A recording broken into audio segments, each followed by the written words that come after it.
सभी लोग, I hope कि आप सभी लोग सेफ होंगे and welcome back to the channel. आज हम पढ़ने वाले एक बहुत ही कमाल का चैप्टर जिसका नाम है इलेक्ट्रिसिटी। मतलब यार एक चीज़ जो कि मैंने नोटिस की है, भैया इलेक्ट्रिसिटी के ना न्यूमेरिकल्स नहीं हो रहे, भैया इलेक्ट्रिसिटी मैंने ये समझ नहीं आ रहा है। मतलब इन शॉर्ट इलेक्ट्रिसिटी जो है ये बहुत टफ चैप्टर है भैया, ऐसा हमने डिक्लेयर कर दिया, बस खत्म। ठीक है, इसको सबसे टफ चैप्टर का जो है आप नाम दे दो, खत्म बात। बट एक्चुअली ये चैप्टर में हमें डर एक ही चीज़ से लगता है, वो है न्यूमेरिकल्स। अच्छा हाँ, एक और चीज़, बहुत सारे बच्चे मेरे को बोलते हैं कि भैया आप लेक्चर में बहुत ही अलग इंसान लगते हो, नॉर्मल वीडियोस में बहुत ही अलग इंसान लगते हो। तो हाँ यार, जो अलग नॉर्मल वीडियोस जो होते हैं, जो कि सभी क्लासेस के लिए होते हैं, या फिर जो काइंड ऑफ नॉर्मल अलग से वीडियोस होते हैं, उसमें मैं अलग पेश आता हूँ। ठीक है, और लेक्चर में मैं अलग जोन में चले जाता हूँ। ठीक है, तो मैं वही हूँ, तो मैं ऐसा मत समझना कोई हमशक्ल है, लेम जोक भैया। अच्छा, एक चीज़ बहुत इंपॉर्टेंट कि यार ये जो चैप्टर है, ठीक है, ये चैप्टर के अंदर सिर्फ न्यूमेरिकल्स नहीं है, इस चैप्टर के अंदर थ्योरी पोर्शन भी है। ठीक, तो सबसे पहले अगर तुमको ऐसा लगता है तुमसे न्यूमेरिकल्स नहीं हो रहा है, पहले तुम अपना थ्योरी पोर्शन स्ट्रॉन्ग करो, उसके बाद फिर न्यूमेरिकल्स पे जंप करो। क्योंकि ये जो न्यूमेरिकल्स होते हैं ये पिछले 10 साल के जब तुम एनालाइज करके देखोगे तो सारे फॉर्मूला बेस्ड होते हैं। ओके, हमको यहाँ पर फोकस करना होता है थ्योरी पे, क्योंकि जब भी तुम इलेक्ट्रिसिटी चैप्टर के क्वेश्चन देखोगे तुमको एक चीज़ दिखेगी कि यार इस चैप्टर के क्वेश्चन झुंड में आते हैं, यानी कि 3 मार्क 5 मार्क में आ जाएंगे, जिसमें से 3 नंबर जो है वो तो तुम्हारे थ्योरी बेस्ड ही है, बच्चे में 2 नंबर में न्यूमेरिकल आ रहा है। ठीक, तो ऐसे हम लोग ये चीज़ समझ चुके हैं, अब आगे बढ़ते हैं। अच्छा, एक और बहुत इंपॉर्टेंट चीज़, अगर अभी तक आपने चैनल को सब्सक्राइब नहीं किया है तो वो लाल बटन को दबा के सब्सक्राइब कर देना, और साइड में एक बेल आइकन आएगा उसको प्रेस कर देना, ताकि जब भी कोई भी नया वीडियो आता है आपको नोटिफिकेशन आ जाए। ठीक है, मैं जनरली ये बात दोहराता नहीं हूँ, बट मैं काफ़ी टाइम से ऐसा फील कर रहा हूँ कि यार ठीक है, किसी और टॉपिक की, किसी और वीडियो की बात है, शायद वो बाद में बात करेंगे। ओके, तो यहाँ सब्सक्राइब करना मत भूलना, क्योंकि ऐसी अमेजिंग कंटेंट एंड ऐसी amazing videos full of quality तुम लोग के लिए आते रहेंगे। अच्छा, आगे बढ़ते हैं। आज हमारे इस वीडियो का जो लाइक टारगेट है वो है कुछ 7000 लाइक्स का। लेट अस सी हम पूरा कर पाते नहीं कर पाते। ठीक है, तो लाइक करना मत भूलना। ऑलराइट, और मैं कुछ क्वेश्चंस पूछूंगा तुमसे वीडियो के बीच में, तो उसके बारे में नीचे कमेंट, उसका आंसर जो है नीचे कमेंट करना मत भूलना। ठीक है, इस चैप्टर क्या है, तुमको hand written digitalise notes. Hand written digitalise क्या होता है भैया? तो बेसिकली जितने भी नोट्स तुम देखोगे चैप्टर के, वो सारे के सारे आईपैड पर बनाए गए, यानी कि यार आईपैड पर सभी नोट्स को लिखा गया। ये तुम एग्जांपल देख सकते हैं यहाँ पर एक। ठीक, अच्छा, एक और बहुत इंपॉर्टेंट चीज़ कि सिर्फ नोट्स नहीं है। ठीक है, सिर्फ नोट्स नहीं है, नोट्स के साथ तुमको उन्हीं नोट्स के बाद में इंटीग्रेटेड पीवाईक्यूज देखने को मिलेंगे। यानी कि यार जैसे कि मान लेते हैं कि इलेक्ट्रिसिटी का चैप्टर है, उसके नोट्स हैं। ठीक है, ये एग्जाम्पल है, मेटल्स नॉन मेटल्स का एग्जाम्पल तुमको देखने को मिल रहा होगा यहाँ पर। उसके जस्ट बाद में तुमको देखने को मिलेंगे पीवाईक्यूज, यानी कि प्रीवियस ईयर क्वेश्चंस। अभी जो पीवाईक्यूज हैं, जो प्रीवियस ईयर क्वेश्चंस हैं, यार पिछले 10 साल के ऑलमोस्ट, और इनके अंदर जो कंटेंट तुमको देखने को मिलेगा ना, वो काफ़ी रिच है, क्योंकि यहाँ पर तुमको 1 mark questions, 2 mark questions, 3 mark questions, 5 mark questions, और साथ ही साथ में अभी के पैटर्न के अकॉर्डिंग असर्शन रीजनिंग के क्वेश्चंस भी देखने को मिलते हैं। ठीक, तो इस सारा का सारा जो कंटेंट है एक ही बुकलेट में तुम कह सकते हो तुमको देखने को मिलता है। लिंक नीचे डिस्क्रिप्शन में है, तुम आसानी से जाकर एक्सेस कर सकते हो। ठीक है, तो अगेन यार काफ़ी सारा कॉन्टेंट है, तो you can surely go and check it out, और डाउनलोड कर लेना। तुम चाहो तो प्रिंट आउट भी निकाल सकते हो। ठीक, इसलिए जो नोट्स हैं उन्हें थोड़ा सा सुंदर बनाया गया, ताकि जब तुम प्रिंट आउट निकालो तो कोई चिंता ना हो पढ़ने में, या फिर कोई दिक्कत ना हो पढ़ने में। ओके, आगे बढ़ते हैं। आगे चलते हैं। इस चैप्टर के तुमको इंटीग्रेटेड क्विज, यानी कि एक फ्री क्विज देखने को मिलेगी, जो कि तुम जाकर नीचे अटेम्प्ट कर सकते हो। ओके, इसमें तुम अपने जो भी एमसीक्यूज होते हैं वो तुम फिलअप करोगे, फिर तुमको स्कोर वहाँ पर देखने को मिल जाएगा। कुछ थ्योरी बेस्ड क्वेश्चंस भी है, टेक्स्ट बेस्ड क्वेश्चंस भी हैं। ठीक, तो अभी हम बात करने वाले चार्जेस की। चार्जेस क्या होते हैं? हमको बचपन से पता है कि यार हम चार्ज पढ़ते आ रहे हैं। ठीक है, एक होता है पॉजिटिव चार्ज, एक होता है नेगेटिव चार्ज, लेकिन एक्चुअल में हमें इस चैप्टर में क्या पढ़ना है? देखो यार, like charges repel each other, unlike charges attract each other. ठीक है, ये जो 2 पॉइंट्स हैं, शायद ये 2 पॉइंट्स हमने मैग्नेट के केस में भी सुने हैं कि लाइक पोल्स जो होते हैं वो एक दूसरे को क्या करते हैं? रिपेल करते हैं। अनलाइक पोल्स जो होते हैं, जो अनलाइक पोल्स होते हैं वो एक दूसरे को अट्रैक्ट करते हैं। जैसे कि मान लेते हैं मैग्नेट है, ये है नॉर्थ पोल, ये है साउथ पोल, ये भी एक और मैग्नेट है, ये है नॉर्थ पोल, ये है साउथ पोल।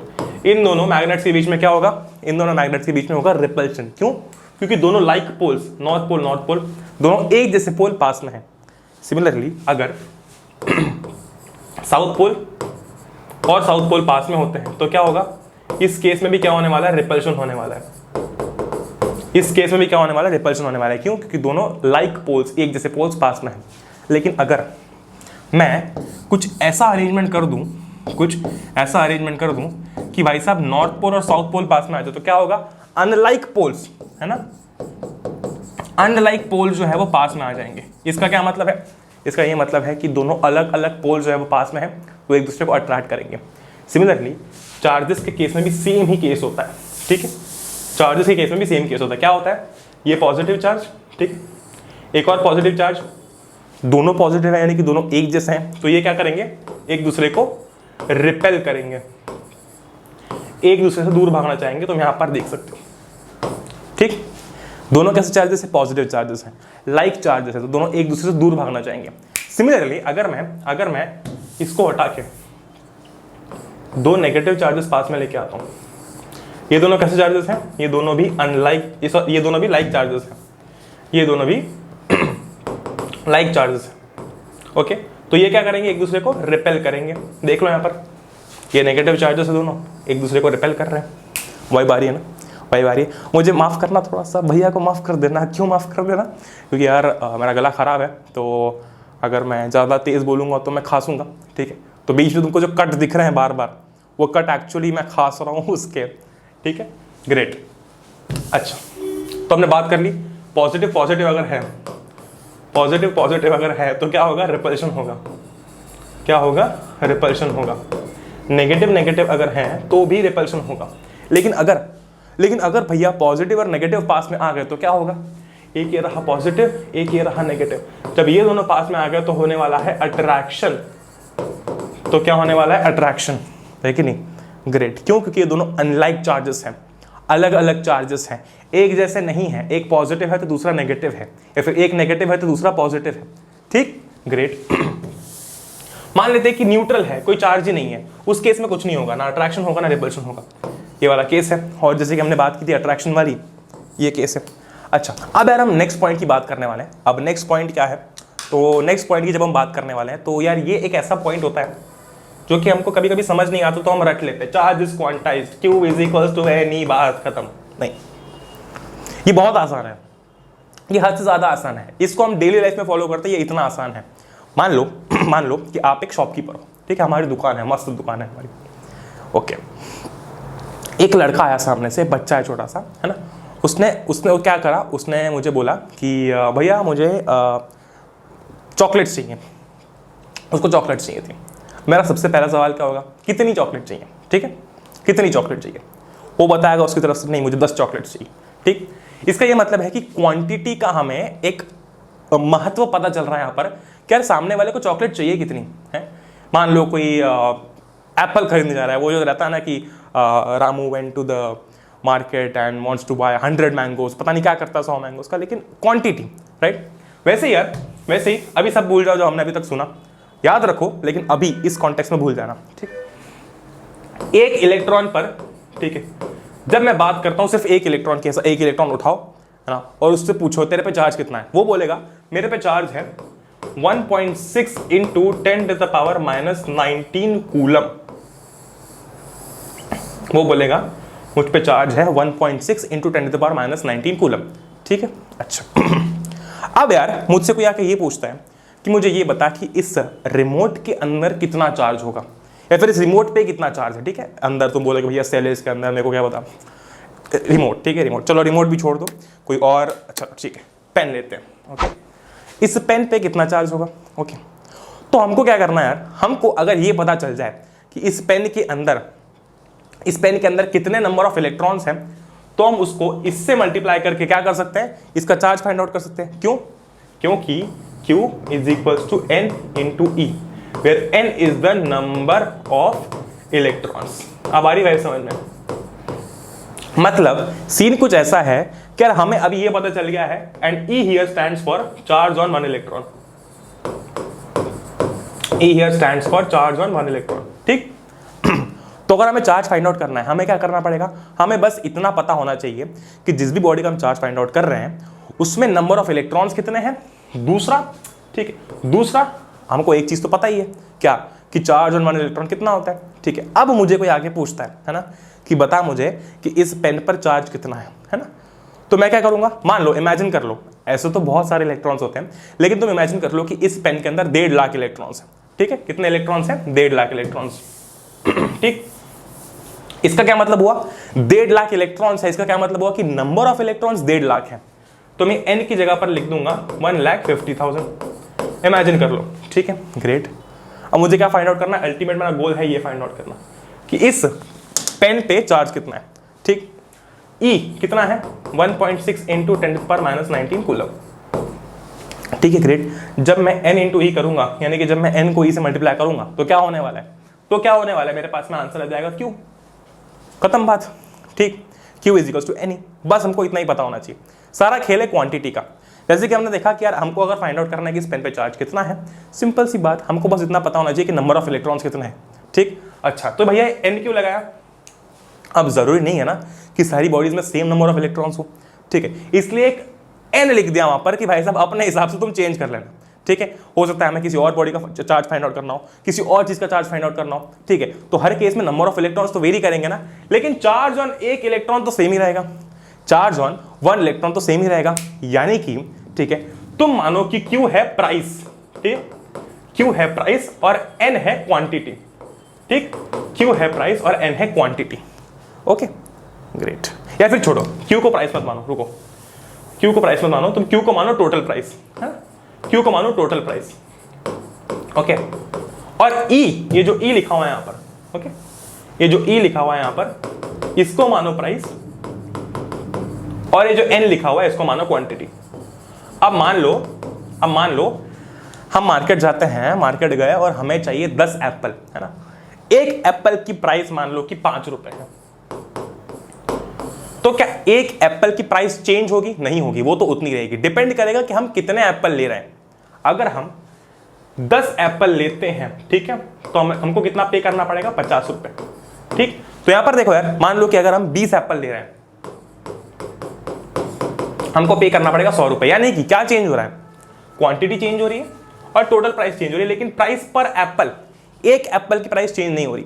सिमिलरली यार इलेक्ट्रॉन के केस में भी यही होता है कि इलेक्ट्रॉन का चार्ज चेंज नहीं होगा, एक इलेक्ट्रॉन पे तो उतना ही चार्ज रहेगा, 1.6 इंटू 10⁻⁻19 कूलम। चेंज होता है नंबर ऑफ इलेक्ट्रॉन्स और उस अकॉर्डिंग फिर चेंज होता है टोटल चार्ज। ठीक, ज्यादा एक्सपांड कर दिया बट ठीक है, कोई दिक्कत नहीं। ओके, तो इस तरीके से हमने बात कर ली इन 3 पॉइंट्स की, जो कि काफी इंपॉर्टेंट पॉइंट्स हैं, पता ही है हमको। Like charges repel each other and like attract and Q is equal to NE। अब एक सवाल है हमारे सामने, वो सवाल कुछ इस तरीके से है, हमारी एनसीईआरटी का सवाल है कि calculate the number of electrons constituting 1 coulomb of charge. हमें ये फाइंड आउट करना है कि भाई साहब 1 कूलम चार्ज में, अब यहां पर उल्टा हो गया है ना, यहां पर उल्टा हो गया, यहां पर हमें टोटल प्राइस दे दी है। ठीक है, यहां पर हमें टोटल प्राइस दे दी है, ये बोला, ठीक है, ये बोला कि यार तुमने 200 रुपए के एप्पल खरीदे हैं, बताओ तुमने कितने एप्पल खरीदे। तो हम क्या करेंगे, 200 को 5 से डिवाइड मार देंगे, है ना, हमारा आंसर आ जाएगा 40। ठीक, हमने 40 एप्पल खरीदे, वही करना है हमको। यहाँ पर हमको दे दिया गया है कि चार्ज कितना है, 1 कूलम, है ना, Q is equal to NE में तो चार्ज है वो कितना है, 1 कूलम। ओके, हमें फाइंड आउट करना है N कितना है। भैया E तो हमको पता होता है, कितना होता है, 1.6 इंटू 10⁻⁻19। ठीक है, तो ये हो जाएगा N is equal to 1/1.6 into 10⁻⁻19। ठीक है, जब तुम इसको फर्दर सॉल्व करोगे, है ना, इसको जब तुम फर्दर सॉल्व करोगे तो तुम्हारा N निकल जाएगा। अब ये N क्या आया तुम्हारा, ये नीचे कमेंट करके बताना। ठीक है, शुरू होगा 6 से। ओके, हिंट दे रहा हूँ, एक आसान सवाल है इसलिए तुम इसको सॉल्व करोगे एंड अगेन अब हम आगे बढ़ने वाले हैं। ऑलराइट, क्या भैया ऐसा क्या है इस क्वेश्चन, आसान क्वेश्चन तो है, करो तो सही, कमेंट करना, हर एक बच्चा, जितने भी लोग देख रहे हैं सब कमेंट करेंगे। ठीक, ग्रेट, आगे बढ़ते हैं। अब हम बात करने वाले हैं इलेक्ट्रिक करंट और इलेक्ट्रिक सर्किट की। हम हर जगह सुनते हैं सर्किट टूट गया, सर्किट ब्रेक हो गया, हम इलेक्ट्रिक करंट के बारे में भी जानते हैं कि यार करंट फ्लो हो रहा है, लेकिन एक्चुअली क्या हो रहा होता है, सीन कुछ ऐसा है, rate of flow of electric charges, यानी कि इलेक्ट्रिक चार्जेस के फ्लो होने के रेट को कहा जाता है इलेक्ट्रिक करंट। ठीक, इलेक्ट्रिक चार्जेस के फ्लो होने के रेट को, जब भी रेट ये शब्द आता है तो हमारे दिमाग में टाइम आना चाहिए। ठीक, रेट ऑफ कोर्स वो वाला रेट नहीं, हम मार्केट में जाके पूछते हैं भैया ये टी शर्ट का क्या रेट है, वो नहीं।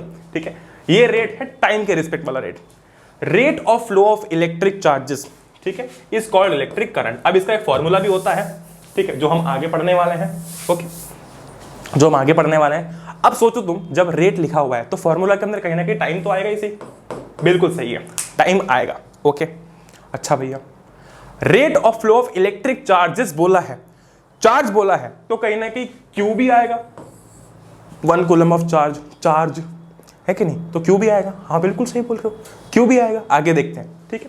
अच्छा, अब एक और बहुत इंपॉर्टेंट पॉइंट ऐसा है कि in an electric circuit the direction of electric current is taken as opposite to the direction of the flow of electrons which are negative charges.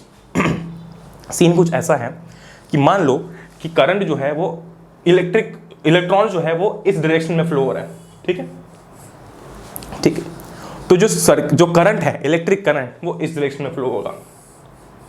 कहने का मतलब सिर्फ इतना सा है कि जिस डायरेक्शन में इलेक्ट्रॉन्स फ्लो हो रहे हैं, करंट उसके अपोजिट डायरेक्शन में फ्लो होता है, दैट इज इट, ठीक है, दैट इज इट। ऐसा इसलिए होता है क्योंकि पहले ऐसा माना जाता था जो प्रोटॉन्स का फ्लो होता है ना, वही डायरेक्शन होता है करंट के फ्लो का। इसकी मान लो प्रोटॉन्स यहाँ पर फ्लो कर रहे हैं तो करंट भी ऐसा फ्लो करेगा।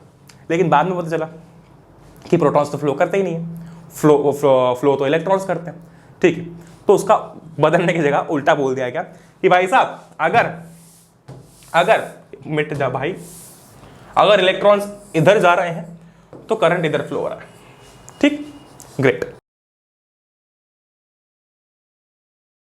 सो ये रहा हमारा इलेक्ट्रिक सर्किट।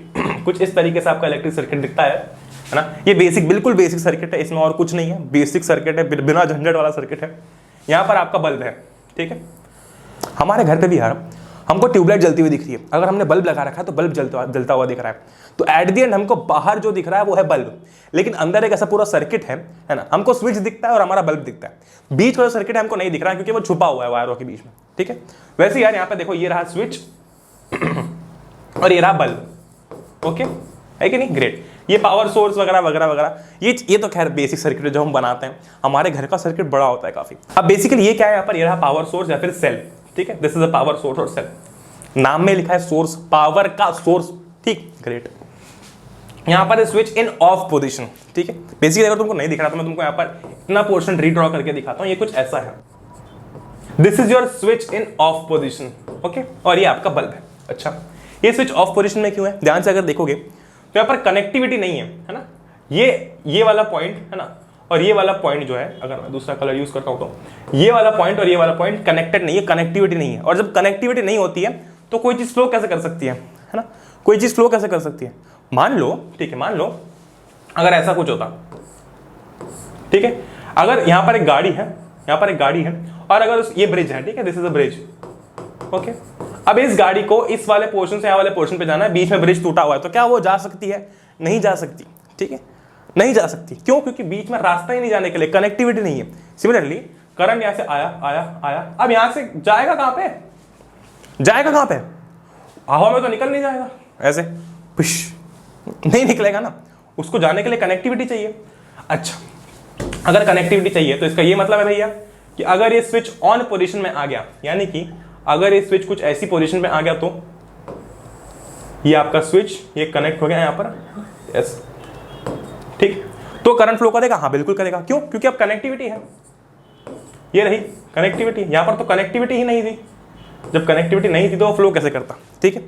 तो ये स्विच ऑफ पोजीशन में है, अगर इसको ऑन कर दिया तो ये बल्ब क्या होगा, ग्लो करने लग जाएगा, ठीक है। हम देखते हैं जब हम स्विच ऑफ करते हैं देखो यार, जब आप स्विच ऑफ करते हो तो क्या होता है, सर्किट ब्रेक होता है, ऑफ सर्किट ब्रेक, है ना, सर्किट टूट गया। जब हमने स्विच को ऑफ किया तो सर्किट टूट गया मतलब लिटरली नहीं टूटता है वो, ठीक है, ब्रेक हो जाता है, तो करंट फ्लो होना बंद हो जाता है। अगर आपने ऑन कर दिया तो क्या होगा, आपका बल्ब ग्लो होने लग जाएगा, ठीक है, बल्ब जलने लग जाएगा, ठीक, ग्रेट। सर क्या फिर आप बोल सकते हो सर्किट ओपन, ब्रेक की जगह पर you can use the word circuit open है। अब जब ओपन है तो करंट कैसे फ्लो करेगा, जब सर्किट क्लोज्ड है तो करंट फ्लो करता है, ठीक। तो ये चीज ध्यान रखना, अगर स्विच ऑफ तो सर्किट ओपन, अगर स्विच ऑन तो सर्किट क्लोज्ड। समझ रहे हो बात को, बढ़िया। अच्छा, अभी नीचे एक और चीज लिखी हुई है, current is equal to charge upon time. क्यों, क्योंकि हमने पढ़ा था rate of flow of charges is known as current, rate of flow of charges is known as current. अच्छा, रेट की बात की थी भैया, तो टाइम की बात तो हम करेंगे। फ्लो ऑफ चार्जेस बोला था तो क्यू की, करंट चार्ज की बात भी करेंगे। तो ये लो भाई साहब आपका formula, I is equal to Q by T. Current को हम डिनोट करते हैं I से, ठीक, ये I है, ठीक है, दिस इज I। चार्ज हो गया हमारा डिनोट Q से और टाइम हो गया हमारा डिनोट T से, ठीक, great. This is I is equals to Q by T, current is equals to charge upon time. क्यों? डेफिनेशन इससे तुमको याद रहेगी, rate of flow of charges.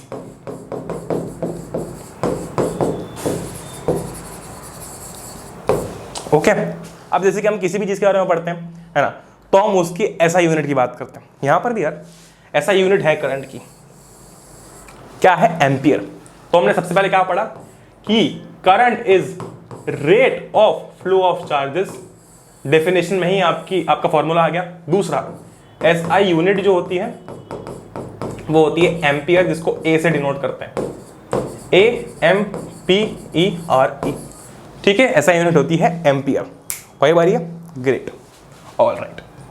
तो इतनी बात हमने कर ली, अब आगे बढ़ते हैं। अच्छा, आपका जो सर्किट होता है यार, जैसे कि मैंने बात की थी, वो एक बेसिक सर्किट था, ठीक, आपको आपकी स्क्रीन पर भी इमेज दिख रही होगी। ये जो सर्किट है, ये बेसिकली ये सारे कंपोनेंट है सर्किट के, और ये उनके सिंबल्स हैं। जैसे कि इलेक्ट्रिक सेल है ना, इलेक्ट्रिक सेल का सिंबल कुछ ऐसा है, पॉजिटिव नेगेटिव। अच्छा, अब बैटरी क्या होता है? बैटरी क्या होता है? Battery is combination of cells, ठीक है, battery is combination of cells, right. तो क्या होगा, बहुत सारे सेल साथ में होंगे, ये एक सेल, ये दूसरा सेल, ये तीसरा सेल, ये देख लो यहां पर, ये पॉजिटिव साइड, ये नेगेटिव साइड। क्यों? ये एक सेल है, ये कॉम्बिनेशन ऑफ सेल्स है, खत्म बात, इसको हम बैटरी बोलते हैं।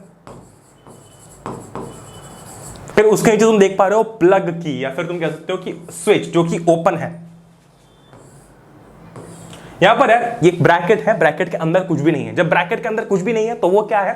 That is a open switch, या फिर दैट ओपन प्लग की है, वो प्लग की लगी नहीं हुई है, ठीक है, प्लग की नहीं लगा रखी। की बेसिकली अगर तुम जब भी जाओगे लैब में तो तुम देखोगे कि यार सर्किट को कंप्लीट करने के लिए ना एक की होती है, वो की को इंसर्ट करते हैं और फिर जो करंट है वो फ्लो करता है। क्योंकि यहां पर की जो है वो किसका काम कर रही है? यहां पर स्विच का काम कर रही है। जैसे हमारे घर पे क्या होता है कि स्विच चालू करने पर लाइट जलती है, ठीक है, क्योंकि वो स्विच क्या कर रहा है? सर्किट को क्लोज करने का काम कर रहा है, तब करंट फ्लो करेगा, ठीक है। वैसे यार ये जो की होती है ना, ये जो की होती है, ये की नहीं है। की यार बेसिकली कुछ ऐसी दिखती है, नॉर्मल ऐसी, आपकी वो वाली की भी नहीं होती, कुछ ऐसी दिखती है वो की, यू कैन से कि एक नेल जैसी दिखती है, कील जैसी, ठीक। अब अगर आप ऊपर से देखोगे तो आपको तो सिर्फ ये वाला पोर्शन दिखेगा, है ना, ऊपर से देखोगे तो ये वाला पोर्शन दिखेगा। अच्छा, ब्लैक कलर की होती है काइंड ऑफ, तो उसको ब्लैक कर देते हैं, ठीक है, ओके। बस अगर सिंबल की बात करो, इसके बाहर एक ब्रैकेट लगा दो। ये क्या है? This is a closed plug की या फिर क्लोज्ड स्विच, ठीक है, क्लोज्ड स्विच लिख दो, चलो ज्यादा आसान पड़ेगा, स्विच की। अच्छा, अगर इस की को मैं हटा दूं, निकाल दूं बाहर, तो क्या होगा? ब्रैकेट में कुछ नहीं बचेगा, सो दिस इज ओपन, या फिर तुम प्लग की बोल सकते हो, ओपन प्लग की, ठीक, ग्रेट। अच्छा, नीचे एक और तुमको दिख रहा होगा symbol, that is a wire joint. ये एक वायर है, ये दूसरी वायर है, ये रहा यहां पर जॉइंट, तो वायर जॉइंट, ठीक है। कुछ है इसमें दिमाग लगाने लायक है? नहीं है ना, बेसिक लेवल का। अच्छा अच्छा, अब मान लो कि दो वायर्स बिना ज्वाइन हुए क्रॉस हो रही है, ये एक वायर आ रही है, ये एक वायर मैंने ड्रॉ करी, ये दूसरी वायर। अब इनको दिखाना है कि ये ज्वाइन नहीं हो रही है, तो ऐसे निकाल दिया, भाई साहब ज्वाइन नहीं हो रही है, ठीक है, ये तुम्हारी वायर्स क्रॉसिंग विदाउट ज्वाइनिंग। अच्छा, नेक्स्ट क्या है? इलेक्ट्रिक बल्ब है, इलेक्ट्रिक बल्ब को ऐसे ड्रॉ करते हैं, काइंड ऑफ हार्ट का सिंबल, काइंड ऑफ, ठीक है।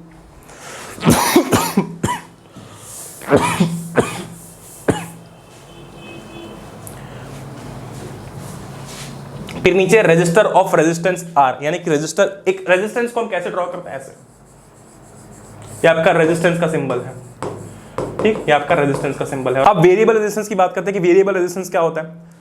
रेजिस्टेंस को ड्रॉ करो, ये रहा रेजिस्टेंस, ठीक है, वेरिएबल है तो एक एरो मार दो, खत्म बात। एक और सिंबल होता है, इसमें ऊपर एरो लगा रखा है, ये भी वेरिएबल रेजिस्टेंस का है। नीचे है एमीटर, एमीटर का सिंबल तो सबसे आसान, क्या है? ए फॉर एमीटर, इधर लगा दो। अच्छा, वोल्ट मीटर का सिंबल भी उससे आसान है, ये रहा वी, तुमको दिख रहा होगा शायद स्क्रीन पर, यहां पर भी है, ये रहा, यहां पर पॉजिटिव नेगेटिव, ये एमीटर है और ये नीचे वोल्ट मीटर है, खत्म बात। ये हो गया तुम्हारा सिंबल सारे। कितने आसान है, कितने आसान है, ठीक, नाम में ही सब छुपा है। वायर जॉइंट, जॉइंट वायर है, एक वायर ऐसी बनाओ, एक ऐसी बनाओ, ज्वाइन कर दो, खत्म बात, ओवर।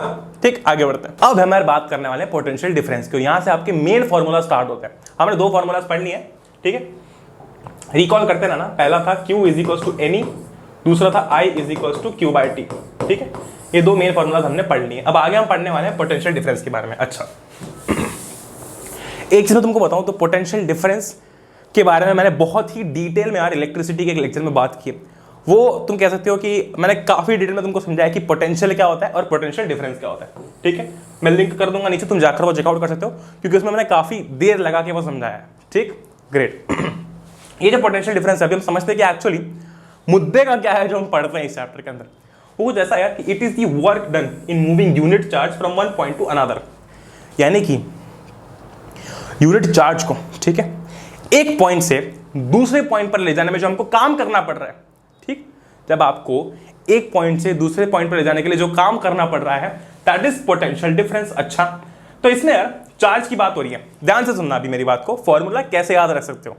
अगर डेफिनेशन याद है तो फॉर्मूला वैसे ही याद रह जाएगा, फॉर्मूला याद तो डेफिनेशन ऐसी याद रह जाएगी। ठीक है, तो दोनों एक दूसरे पर डिपेंडेंट है, कोई एक याद कर लो दूसरा ऑटोमेटिकली याद आ जाएगा। ऐसा नहीं है कि दूसरा याद मत करना, बट हाँ याद आ जाएगा। अच्छा, अभी देखो जरा, it is the work done. जब वर्क डन की बात हो रही है तो भाई साहब W तो आएगा, इसे यहां पर लिख दो W।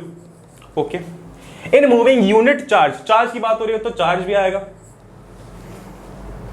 ओके, बहुत ही बढ़िया। अच्छा, from one point to another. अच्छा, इसका मतलब यह है कि वर्क आएगा और आपका चार्ज आएगा। पोटेंशियल डिफरेंस का भी कुछ ना कुछ तो होगा जो हम इसमें डालेंगे। ABCDEFGHIJKLMNOPQRS में से कुछ तो होगा, तो वो होता है V। ठीक है, तो पोटेंशियल डिफरेंस को हम डिनोट करते हैं V से। ओके, और इसका जो फॉर्मूला होता है वो होता है V is equal to W/Q।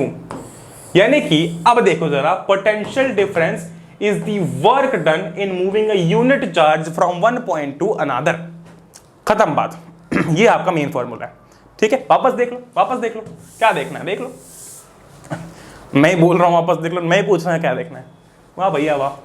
It is the work done in moving unit charge from one point to another, एक पॉइंट से दूसरे पॉइंट पर ले जाने के लिए जो काम करना पड़ रहा है, दैट इज पोटेंशियल डिफरेंस। बात समाप्त। ये रहा आपका फॉर्मूला। अच्छा भैया, आपने हमको करंट की एक SI यूनिट बताई थी, करंट की एक SI यूनिट बताई थी, वो थी एम्पियर। तो इसका मतलब ये है कि पोटेंशियल डिफरेंस की भी कोई ना कोई यूनिट होगी, SI यूनिट होगी, वो है वोल्ट। ठीक है, वो है वोल्ट। ओके, सो मैं लिख रहा हूं SI यूनिट वोल्ट। अब इसको हम डिनोट करते हैं V से। ओके, अब मैंने बोला था ना थ्योरी बेस्ड क्वेश्चंस आते हैं ऐसे, देख लो। What is 1 volt? हमसे ये पूछ लिया गया है, बहुत ध्यान से देखना, ये बहुत इंपॉर्टेंट है। ऐसे क्वेश्चन आते ही हैं, आते ही हैं। 1 वोल्ट हो गया, 1 एम्पियर हो गया, 1 ओम हो गया, आगे रेजिस्टेंस में बात करेंगे। ठीक, ऐसे क्वेश्चन जनरली आते हैं। क्या क्वेश्चन है? What is 1 volt? ये फॉर्मूला है V is equal to W/Q। अच्छा, यानी वो पूछ रहे हैं 1 वोल्ट क्या होता है। ओके, अच्छा, डेफिनेशन क्या है? The potential difference between 2 points is said to be 1 volt. ठीक है, is said to be 1 volt. Okay, when 1 joule of work,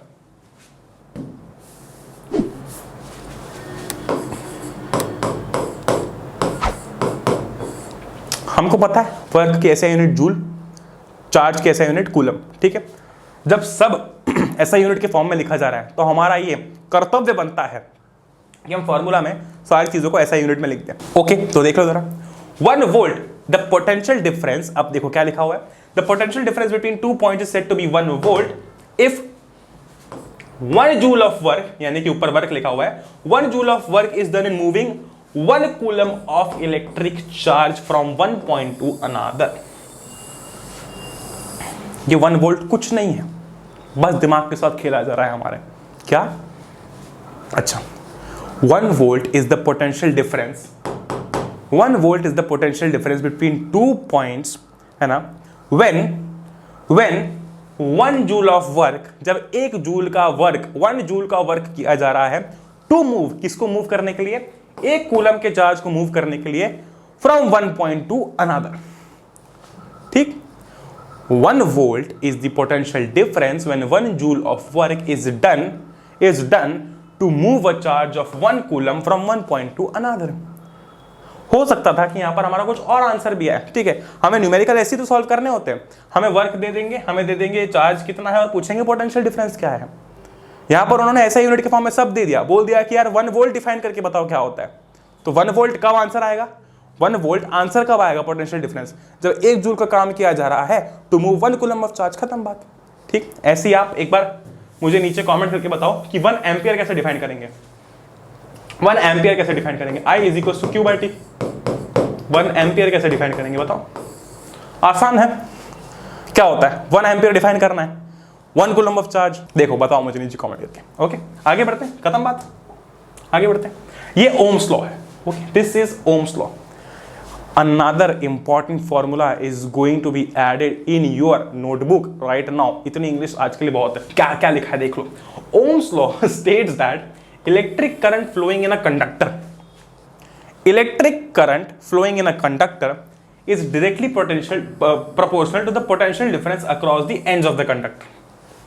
यानी कि सिंपल सी भाषा में ऐसा कहना है इस डेफिनेशन का कि जब इलेक्ट्रिक करंट फ्लो हो रहा है कंडक्टर के थ्रू, ठीक है, जब एक कंडक्टर के थ्रू, हमको पता है कंडक्टर है कंडक्टर और इंसुलेटर, पता है ना हमको। जब इलेक्ट्रिक करंट कंडक्टर के थ्रू फ्लो हो रहा है, it is the electric current flowing through the conductor, electric current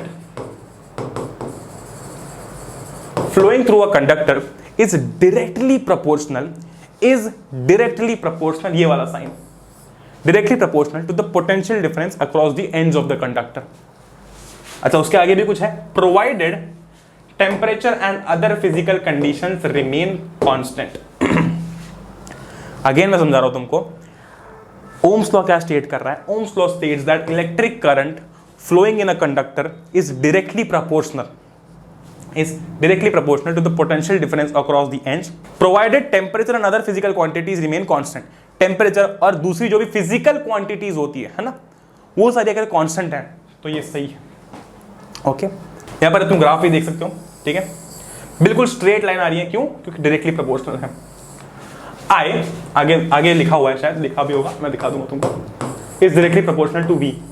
क्या ओम्स लॉ में यही लिखा गया है, current, electric current flowing in a conductor is directly proportional, electric current directly proportional to potential difference.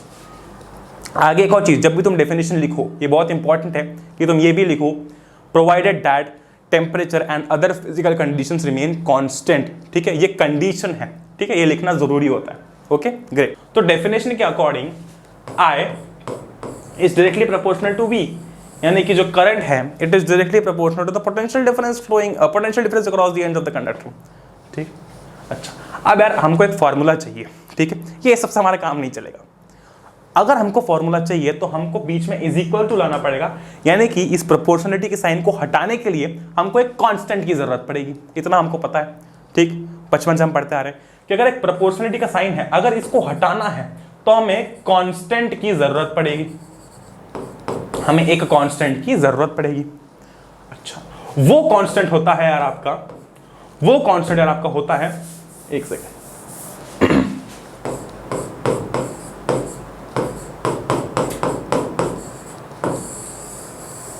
That constant is your resistance, जिसको हम denote करते हैं R से। देखो यहाँ पर R लगा और ये बीच का जो प्रोपोर्शनलिटी का साइन था ये इज इक्वल टू में चेंज हो गया, R लगा, प्रोपोर्शनलिटी का साइन इज इक्वल टू में चेंज हो गया। R क्या है, R इज अ कांस्टेंट, जिसको हम कहते हैं रेजिस्टेंस, ठीक है। अच्छा, R is a constant for the given metallic wire at a given temperature and is called its resistance. ठीक, समझ गए वाइब को। I is directly proportional to V, V is equal to IR, क्यों, क्योंकि R है constant, R है एक constant जिसको हमने यूज किया है इस प्रोपोर्शनलिटी के साइन को हटाने के लिए, जिसको हम कहते हैं रेजिस्टेंस। ठीक, ग्रेट, आगे बढ़ते हैं। अच्छा, एक सवाल करते हैं, सवाल बड़ा ही बेसिक है, बस तुमको फॉर्मूला याद रखना है। वो फॉर्मूला क्या है, V is equals to IR। Ohm's law अगर हम if we you know summarise Ohm's law, it is nothing but I is directly proportional to V। बस तुमको इलाबोरेट करना है इसको, आगे बस लिखना है, provided that the physical condition and temperature remain constant. Okay, सवाल करते हैं, क्या सवाल है, how much current will an electric bulb draw from a 220 volt source if the resistance of the bulb filament is 1200 ओम। आसान सवाल, ओम्स लॉ के बाद हम कर रहे हैं, तो तुमको पता है कौन सा फॉर्मूला लगाना है, V इक्वल्स टू IR। अब देखो कि फॉर्मूला क्या क्या दे रखा है। 220 वोल्ट सोर्स यानी कि हमारा पोटेंशियल डिफरेंस I देखो है क्या, हाउ मच करंट, वो तो पूछ रहा है हमसे करंट कितना है, मतलब करंट हमको फाइंड आउट करना है। तो मैं यहां पर लिख दूंगा चुपचाप I source if the resistance of the bulb filament is 1200 ओम।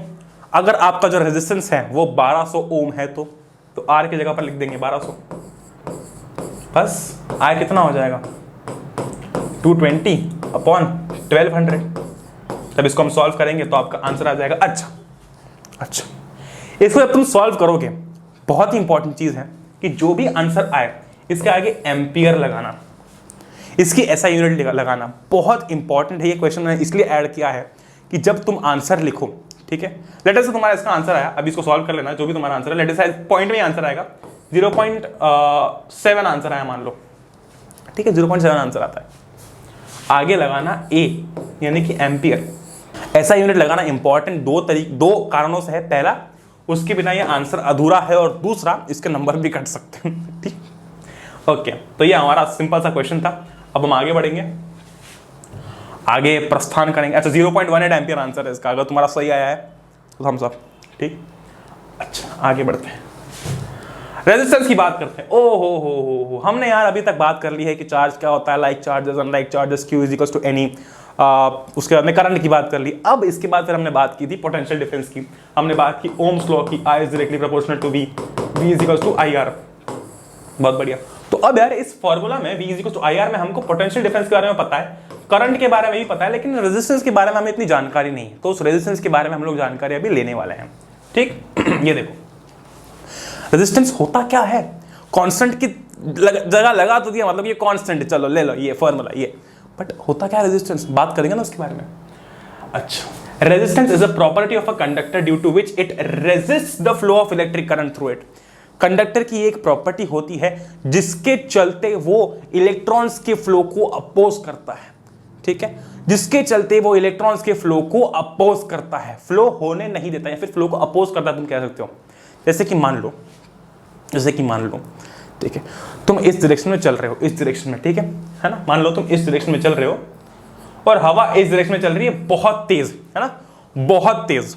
या फिर तुम मान लो कि तुम बैडमिंटन खेल रहे हो, ठीक है, और तुमने क्या किया कि बैडमिंटन जो शटलकॉक होती है जोर से मारी, ओके, अब वो शटलकॉक जा नहीं रही वहां पर। दो ही कारण होते हैं बैडमिंटन खेलते समय, अगर हमें कुछ नहीं आ रहा तो, एक या तो हवा तेज चल रही होती है, दूसरा या तो हवा तेज चल रही होती है, ठीक है, ओके। आप हमने जोर से मारा, ओके, वो शटलकॉक जा रही है ऊपर, लेकिन वो उधर ना जाते वापस इधर आ गई, क्यों? क्योंकि हवा बहुत तेज चल रही है? हमने शटलकॉक को उस डायरेक्शन में मारा, शटलकॉक इस डायरेक्शन में वापस आई, क्यों? क्योंकि हवा ने क्या किया, हवा उसके फ्लो को अपोज कर रहा था। शटलकॉक जाना तो चाहती थी क्योंकि हमने फोर्स इस डायरेक्शन में लगाया था, लेकिन वो गई नहीं, वो वापस आ गई, क्यों? क्योंकि जैसे वो फ्लो कर रही थी, हवा ने उसको इतना रेजिस्ट किया कि वो रुक गई और फिर वापस आ गई। सिमिलरली जब हम बात कर रहे हैं, ये बहुत ही सही तरीके से ये जो डायग्राम है इस चीज को एक्सप्लेन करता है, ठीक है, इस चीज को एक्सप्लेन कर रहा है। ये रहा आपके इलेक्ट्रॉन्स, फ्री इलेक्ट्रॉन्स, है ना, ये जो ब्लू से मार्क किए गए ना, इन्हें हम कह रहे हैं फ्री इलेक्ट्रॉन्स। क्यों फ्री है? तभी तो मूव करेंगे, तो ये फ्री इलेक्ट्रॉन्स मूव कर रहे हैं, ओके। अब ये जो फ्री इलेक्ट्रॉन्स जब मूव करेंगे तो तुम सोचो कि वो इलेक्ट्रॉन्स अकेले नहीं है उस कंडक्टर में, पॉजिटिव आयंस भी है, दूसरे इलेक्ट्रॉन्स भी है, ठीक है।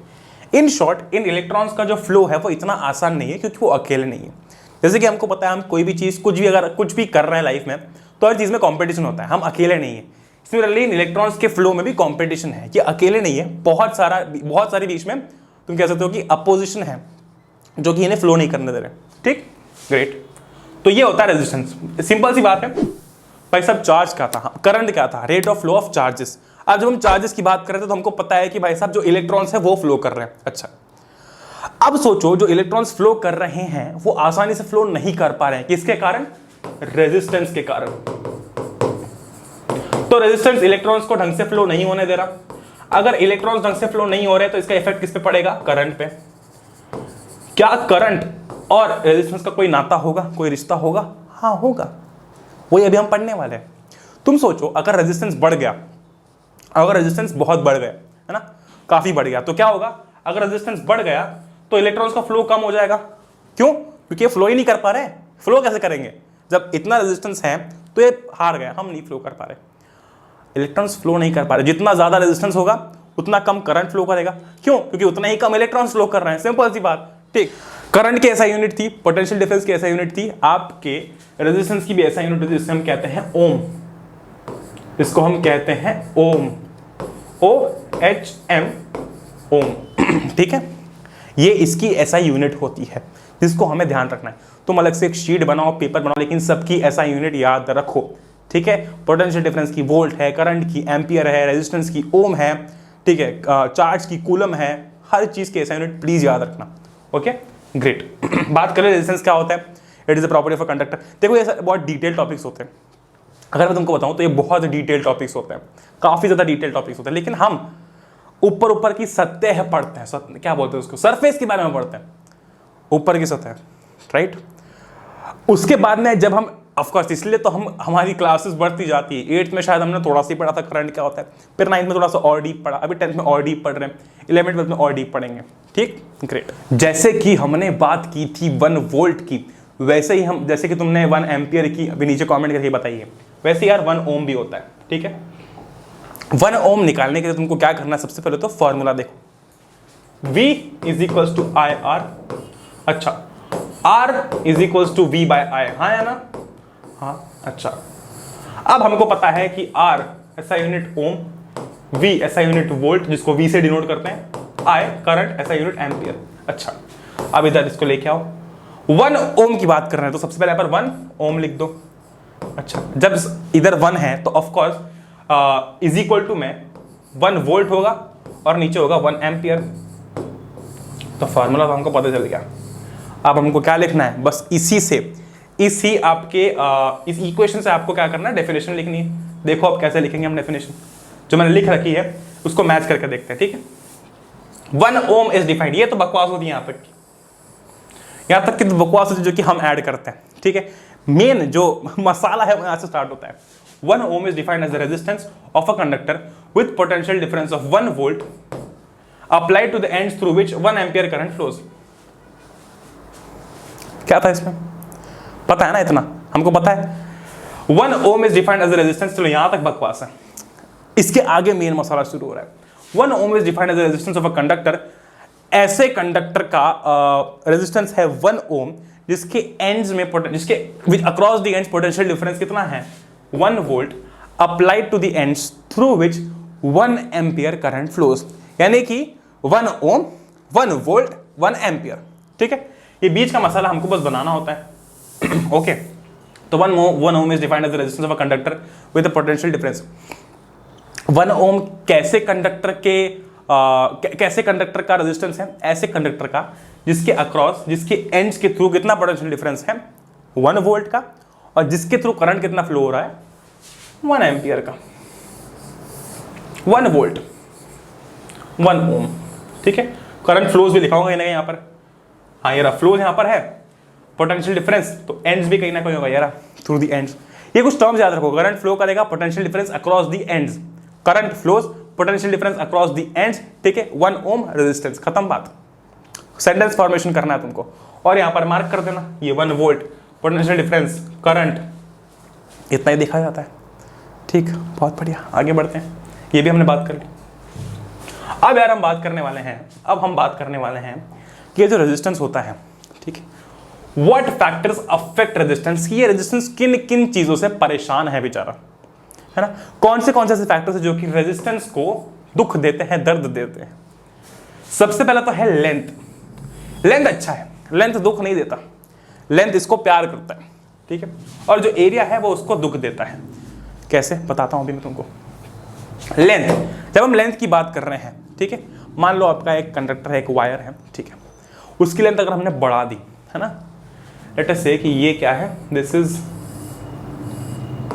A conductor, this is a wire, तुम कह सकते हो। Okay, great. सोचो जरा, इमेजिन करो, इस वायर की लेंथ ज्यादा है, इस कंडक्टर की लेंथ कम है ना, इसकी लेंथ ज्यादा है और इसका एरिया ज्यादा है, क्रॉस सेक्शनल एरिया ज्यादा है, ये वाला एरिया देखो ज्यादा है कि नहीं, ये एरिया ज्यादा है।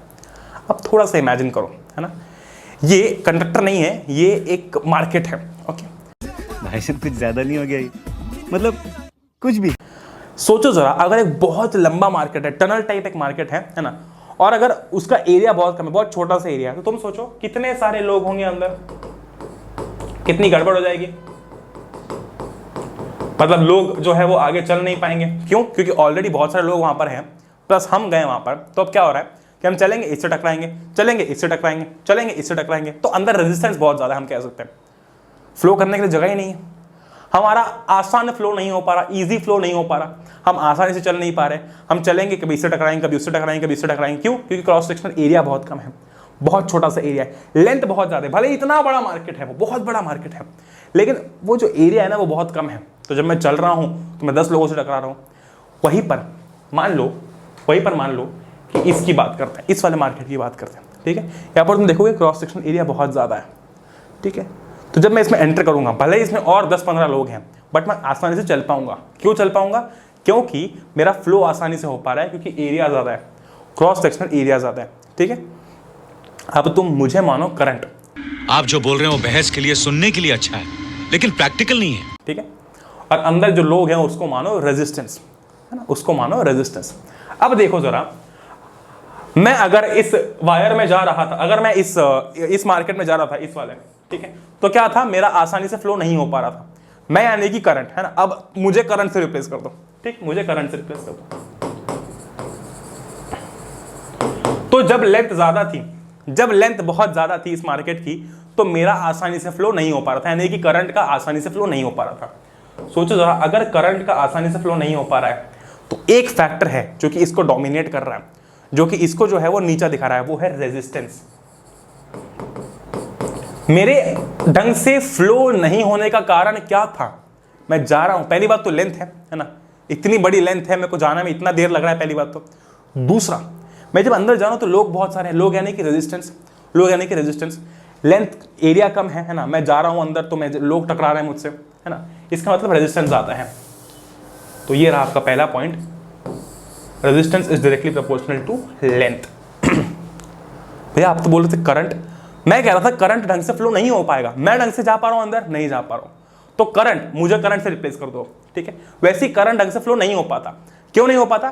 क्योंकि लेंथ ज्यादा है, पहली बात तो, क्रॉस सेक्शनल एरिया कम है। जब क्रॉस सेक्शनल एरिया कम है तो रेजिस्टेंस ज्यादा हो जाएगा, राइट, रेजिस्टेंस ज्यादा हो जाएगा। अच्छा, वही यहां पर देखो, यहां पर देखो, क्या इस वाले मार्केट में, ध्यान से देखना, क्या इस वाले मार्केट में, इस वाले शॉपिंग कॉम्प्लेक्स में मैं आसानी से चल पा रहा था? हाँ, मैं आसानी से चल पा रहा था। क्यों? क्योंकि रेजिस्टेंस कम था, क्रॉस सेक्शनल एरिया ज्यादा होने के कारण। ओके, अब सोचो जरा, अगर मैं ढंग से, यानी कि करंट ढंग से फ्लो हो पा रहा है, अगर मैं या फिर करंट जो है वो ढंग से फ्लो हो पा रहे हैं, इसका क्या मतलब है? इसका यह मतलब है कि रेजिस्टेंस जो है वो कम होगा, तभी तो मैं ढंग से जा पा रहा हूं। लोग जो हैं वो कम होंगे, या फिर लोग बट चुके हैं, आसानी से मैं जा सकता हूं, जगह काफी है, ठीक। इसका यह मतलब हुआ इन शॉर्ट कि रेजिस्टेंस कम ऑफर हो रहा है मुझ पे, तो मैं आसानी से चल पा रहा हूं। वही मुझे रिप्लेस कर दो करंट से, बस बात खत्म, और इसको बना दो कंडक्ट, ठीक। करंट आसानी से फ्लो होगा, क्यों? क्योंकि रेजिस्टेंस कम ऑफर हो रहा है। क्यों? क्योंकि क्रॉस सेक्शनल एरिया ज्यादा है। तो resistance is inversely proportional to area. इस सब का, जितना भी मैंने तुमको एक्सप्लेन किया, इस सब का बताने का मतलब सिर्फ इतना था कि जब लेंथ ज्यादा है तो रेजिस्टेंस ज्यादा ऑफर होता है। मैंने तुमको पूरा अभी समझा दिया, ठीक। अगर एरिया ज्यादा है, क्रॉस सेक्शनल एरिया ज्यादा है, तो रेजिस्टेंस कम ऑफर होगा। क्यों? क्योंकि इस वाले केस में, ये वाले केस में, पहले वाले में करंट आसानी से फ्लो नहीं हो पा रहा था क्योंकि रेजिस्टेंस ज्यादा है। इस वाले केस में करंट आसानी से फ्लो होता है, क्यों? क्योंकि रेजिस्टेंस कम है, एरिया ज्यादा होने के कारण, ठीक। ग्रेट, तो ये दो तुम्हारे इंपॉर्टेंट फैक्टर्स हैं। अच्छा, अब देखो, इससे एक फॉर्मूला बनेगा, इससे एक फॉर्मूला बनने वाला है। R is directly proportional to L. R is inversely proportional to area. हाँ या ना? हाँ या ना? बिल्कुल बिल्कुल हाँ। अब अगर मैं इन दोनों को कंबाइन कर दूं तो कोई दिक्कत है? कोई दिक्कत नहीं है। तो मैंने लिख दिया R is directly proportional to L upon A, है ना। कि 1/a है, तुम इसको यहाँ पर लेके आओगे तो कोई दिक्कत नहीं होने वाली है। R is directly proportional to L/a। अच्छा, वही वापस आ गए हम लोग, वी आर बैक अगेन। अगर ये प्रोपोर्शनलिटी का साइन हमको हटाना है तो हमें एक कांस्टेंट की जरूरत पड़ेगी, तभी जाकर यहाँ पर इक्वल टू आएगा। वो कांस्टेंट क्या होता है? दैट कांस्टेंट इज रेजिस्टिविटी, रो।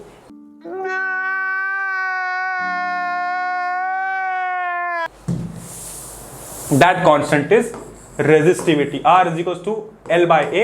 अगर इसको हटाना है, बीच में इक्वल टू लाना है, तो हमको लाना पड़ता है आपका एक कांस्टेंट जो कि है रेजिस्टिविटी, विच इज रो, जिसका सिंबल कुछ ऐसा P जैसा लगता है थोड़ा थोड़ा, ठीक। That is rho, resistivity, where rho is the resistivity और specific natural resistance of a material. Okay, बहुत सही।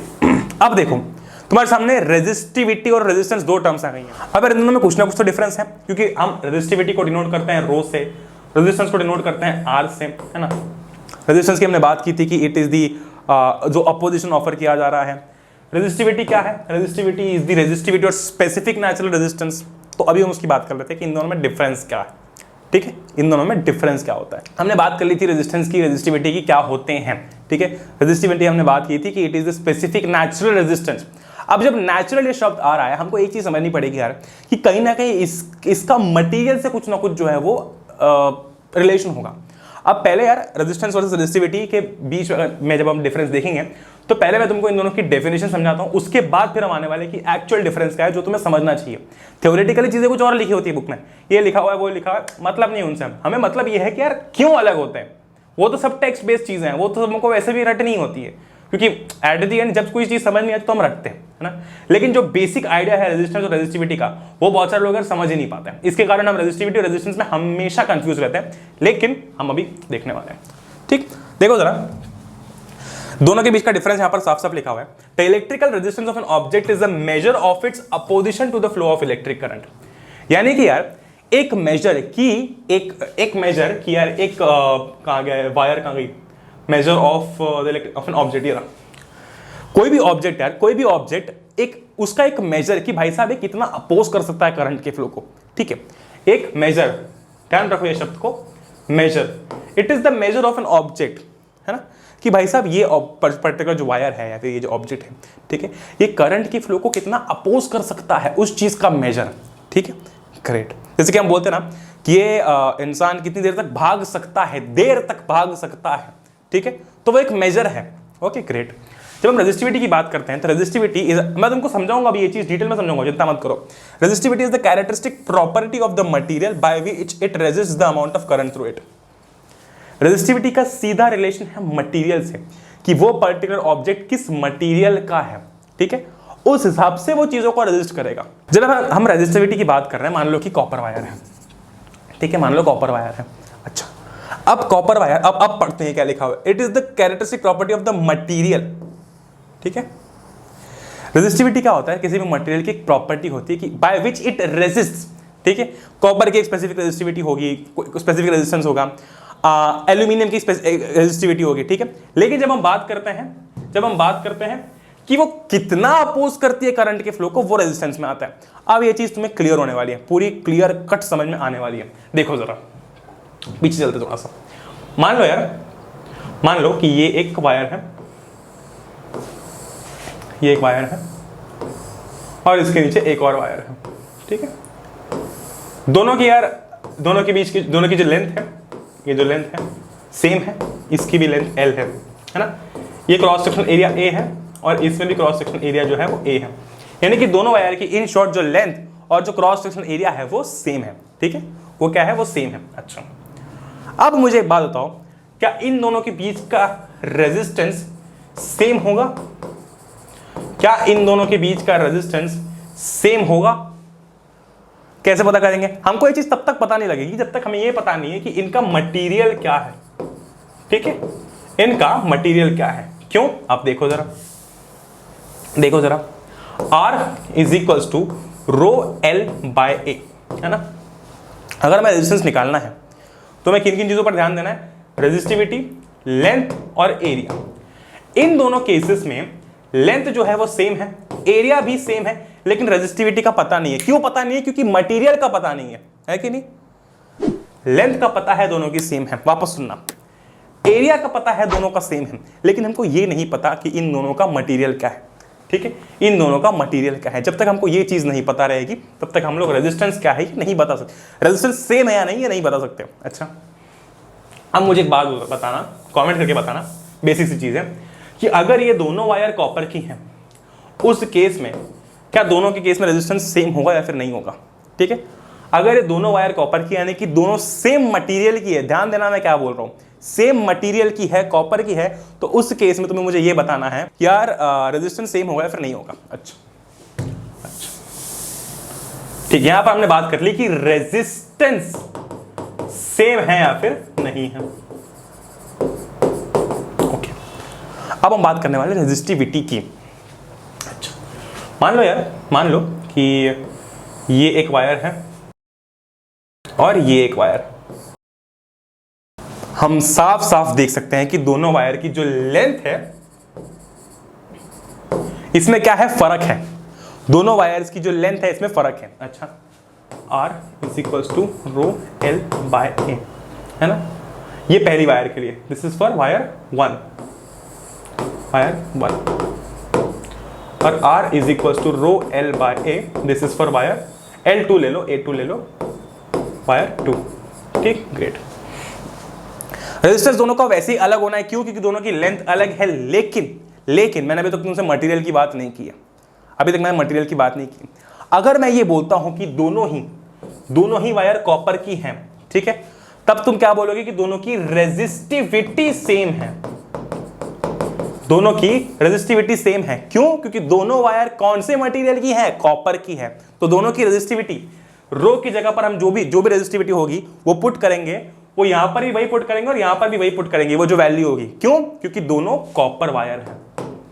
रेजिस्टेंस दोनों का अलग आएगा, क्यों अलग आएगा, लेंथ और क्रॉस सेक्शन एरिया में फर्क है, लेकिन रेजिस्टिविटी दोनों की सेम है क्योंकि मटेरियल सेम है। ठीक है, क्योंकि मटेरियल सेम है। अच्छा, ठीक, आई बात समझ में। अब मान लो ये दो वायर है ना, दोनों ही सेम लेंथ की है, सेम क्रॉस सेक्शन एरिया की है ना, same length same cross section area, लेकिन ये कॉपर की और ये एल्यूमिनियम की है। उस केस में क्या होगा, उस केस में दोनों का जो रेजिस्टेंस है वो अलग आएगा। क्यों आएगा, क्योंकि लेंथ सेम है, एरिया सेम है।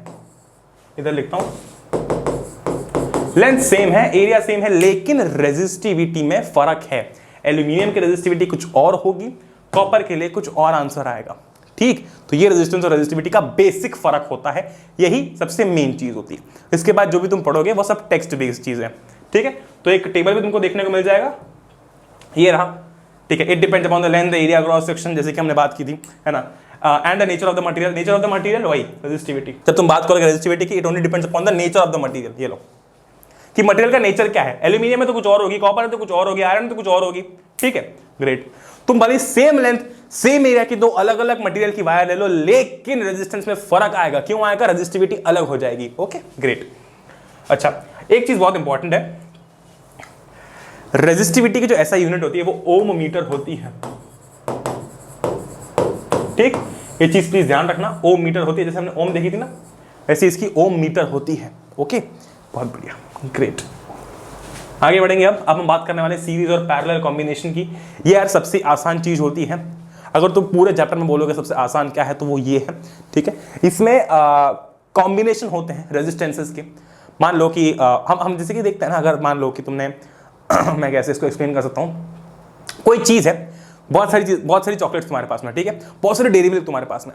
अब तुम्हारे पास चॉइस है, मान लो 10 डेयरी मिल्क है, तो तुम उसको लाइन बाय लाइन अरेंज कर सकते हो, या फिर एक के नीचे एक के नीचे एक के नीचे अरेंज कर सकते हो। ठीक है, तुम्हारी चॉइस है वो, राइट। तो क्या है वो, अरेंजमेंट है। We have to focus on the word arrangement. हमें फोकस करना है किस शब्द पे, हमें फोकस करना है अरेंजमेंट पे, है कि नहीं।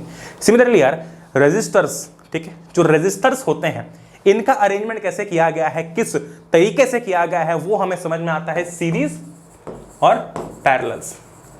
अच्छा, अभी सीरीज के बारे में हम एक चीज बिल्कुल जानते हैं कि सीरीज यार हमारे घर में जब दिवाली होती है तो सीरीज लगती है। ठीक है, वो हम बोलते हैं ना कि वो लाइट की सीरीज होती है, लाइटिंग लगती है जो बाहर। ठीक है, तो वो कैसी होती है, एक सीरीज में, एक लाइन में, नाम से समझ में आ रहा है। तो ये है यार सीरीज रेजिस्टेंस। अच्छा, थोड़ा सा स्टूडेंट्स वाली टर्म में हम कैसे बोलते हैं, हम ऐसे बोलते हैं कि ये जो रजिस्टर है वो सीरीज में कनेक्टेड है।